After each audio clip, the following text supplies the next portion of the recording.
Greetings and welcome to STEM Inspired, where we utilize personal stories and experiences to interest the possibility of a STEM profession in adolescence. I'm your host, Jacobs Nest. Today on the show we have a civil engineer.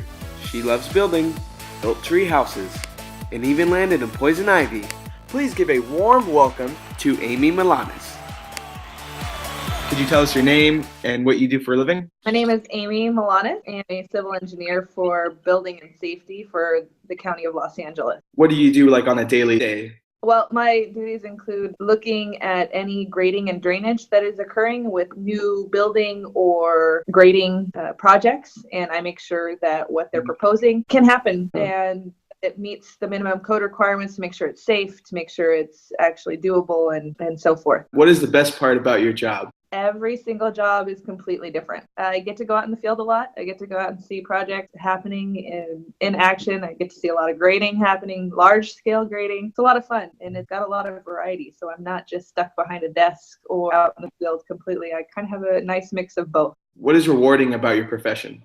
Getting to be a part of the whole process of construction, to be honest. I get to see it from literally the ground up. I get to see it before it's even touched, and then I get to see the completed project, and get to be a part of that whole process. So it's rewarding to see the end result and know that I was a part of that. Did you have interest when you were younger to your profession? Not really, to be honest. I mean, both my parents were just high school graduates, and they held down pretty basic jobs. I didn't really have any influence in that. I always knew I liked math and science.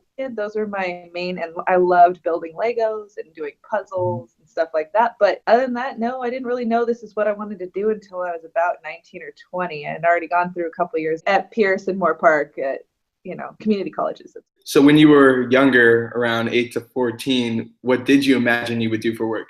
I love to be outdoors. So I thought maybe a marine biologist was what I really thought I would be when I was younger, but that didn't really come to fruition because I wanted to swim with dolphins. And how many people get to actually swim with dolphins is probably not that many.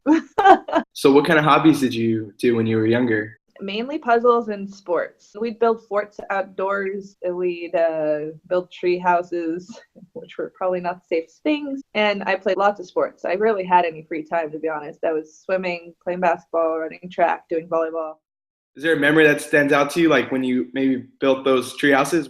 Well, my brother and a couple of our friends, we went up north one time and we built a fort up in the trees, and they thought it would be a great idea to use a wrought iron fence spanned between two trees. I think I was probably like 6, 7 years old, somewhere around there. My brother's 4.5 years older than me, so all the boys were older, and I wanted to go up in the treehouse. Well, they didn't tell me that they only were able to connect 3 parts of the fence to the trees, and so you shouldn't go on the other end. I crawled across, it flipped, and the wrought iron fence almost landed on top of me, and I landed in a lot of poison ivy. And I helped my dad build one in our backyard, and that was a lot of fun. I loved building. I always have loved, hammering, making something, doing something outside. So I helped him build one, and it was a lot of fun. That one, I think, is still up in our tree. That one lasted forever. Can you tell me someone that has been either the biggest influence in your life, either a mentor or a professor or anyone? I think my dad actually has probably been my biggest influence. And he's one of those guys where he didn't go to a day of college in his life, but he is by far the best in his field and what he does. He's a mechanic, but they tried to replace him at one point in time, and 2 kids with master's degrees couldn't replace what he did because the knowledge he had. He did, dyno testing of the Formula One engine, listen to an engine and know exactly what's wrong. And it didn't allow not having an education to hinder him. And he always, always encouraged me to do what I wanted and strive to be the best I could be and do what I wanted to do. So I think that's the biggest influential person I've had in my life in terms of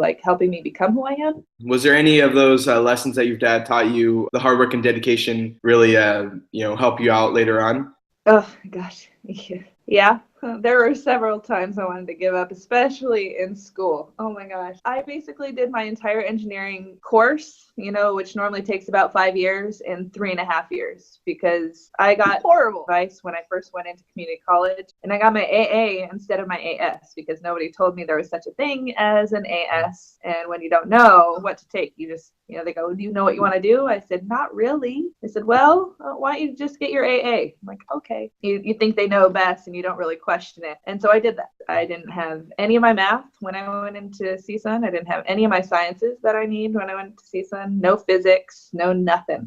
So when I started doing 17 units a semester of all engineering courses. One specific semester, I took Calc 3 and differential equations at the same time, plus 3 other engineering courses. So that was, if I didn't have my dad's constant encouragement, man, I don't think I would have gotten through, because I was coming home in tears. I can't do this. I'm quitting. But, we're like, you know what? Just take one day at a time, one test at a time, one class at a time, and you'll be able to get through it. Mm-hmm. And you know what? I did. Engineering is not an easy route to take, but it's very rewarding in the end. Now I have my PE and I'm doing what I like.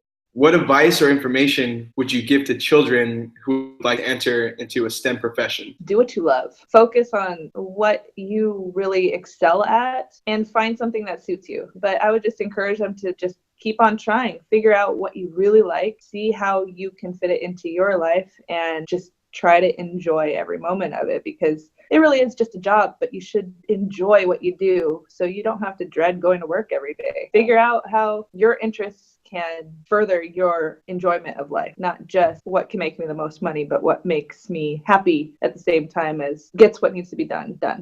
Well, thank you for taking the time to share your story. Thank you. It was very, very nice to meet you. Thank you for listening. We hope you enjoyed our program. STEM Inspired is a project of VC STEM Ventura County's cross-sector network to improve educational outcomes in the STEM fields from early learning to career. STEM Inspired is generously funded by Arconic. Innovation engineered. Please join us next time as we continue to dive into the lives and experiences of STEM professionals. As always, I'm Jacob Zinehas. Discover new things. You never know when an interest can become a passion that can change the world. This has been STEM Inspired.